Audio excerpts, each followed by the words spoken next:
सुकमा, जिसे चुनौतियों का गढ़ माना जाता रहा है, तमाम तरीके की समस्याएं थी। जंगलों के भीतर रहने वाले आदिवासी लोगों के पास न तो स्कूल थे और न ही पढ़ने के लिए कोई रास्ता। लेकिन आज तस्वीर बदल रही है। बच्चे मुख्यधारा की शिक्षा से जुड़ रहे हैं, विज्ञान सीख रहे हैं, नवाचार सीख रहे हैं और कैसे उनके लिए युवाओं का एक ग्रुप लगातार सक्रिय है। चलिए इसी की कहानी जानते हैं।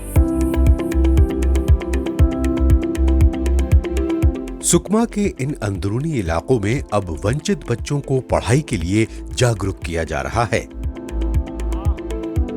युवाओं का एक ग्रुप मिलकर यहां आदिवासी बच्चों को रटने के बजाय खेल खेल में साइंस सिखा रहा है। जैसे प्लास्टिक के रोल्स और गुब्बारों की मदद से ये बच्चे हवा के दबाव और फिजिक्स के नियमों को प्रैक्टिकल करके समझते हैं। यही नहीं, इस खेल खेल के जरिए उन्हें हेल्थ साइंस और अपने शरीर को स्वस्थ रखने की सीख भी दी जा रही है। साथ ही उन्हें कंप्यूटर के जरिए भी शिक्षा दी जा रही है ताकि वो टेक्नोलॉजी से जुड़े रहें। ऐसे बच्चे होते हैं उस स्कूलों में कि बहुत अंदरूनी क्षेत्र के बच्चे हैं कि वो अभी तक विकसित नहीं है, उनमें कुछ भी नहीं है, रोड ऐसी सड़क या इस मतलब टेक्नोलॉजी की दुनिया में है ही नहीं वो लोग, तो उस चीज़ को पहली बार देख रहे हैं। तो उनको हमको रुचि बढ़ाना पड़ेगा। तो उसके लिए हम लोग क्या करते हैं कि बच्चों को बहुत सारी चीज़ों का हम लोग का किट होता है, किट बेस पे हम लोग उसको ऐसे खेल खेल में विज्ञान की चीज़ें सिखाते हैं। गांव में बहुत समस्या था, इसलिए हम लोग बाहर चले आए पढ़ने के लिए। यहाँ भैया लोग आते हैं पढ़ाने के लिए, कुछ सिखाते हैं हम लोग के लिए, सीख कर भी कुछ आगे बढ़ना चाहते हैं। इतना ही नहीं, बच्चों को प्रकृति की भी अच्छी जानकारी हो, उसके लिए गले में दूरबीन टांगकर जंगलों में बर्ड वॉचिंग के जरिए नेचर के साइंस को बेहद करीब से देख रहे हैं। यहाँ के जंगलों में कई किस्म के पक्षी हैं जिन्हें ये बच्चे ई बर्ड ऐप जैसी नई टेक्नोलॉजी की मदद से ट्रैक करना सीख रहे हैं। बर्ड वॉकिंग में हम बर्ड कार्ड का इस्तेमाल करते हैं।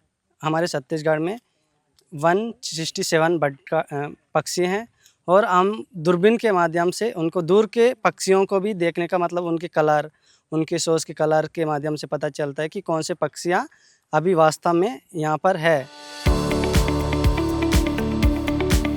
सुकमा आगे बढ़ रहा है और उसको आगे बढ़ाने में यहाँ की बच्चियाँ भी अहम भूमिका निभा रही हैं।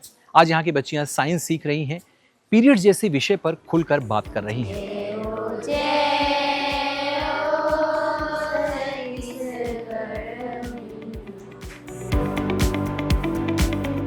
दरअसल आदिवासी इलाकों में लंबे समय तक पीरियड्स जैसे विषयों पर खुलकर बात नहीं की जाती थी, लेकिन अब यहाँ की शिक्षिकाएं इस चुप्पी को तोड़ रही हैं।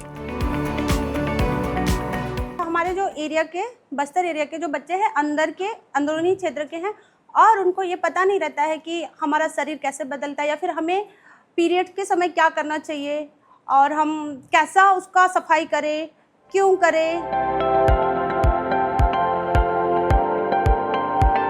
सुकमा के इन जंगलों में आज सिर्फ शिक्षा नहीं पहुंच रही, बल्कि नई सोच भी पहुंच रही है।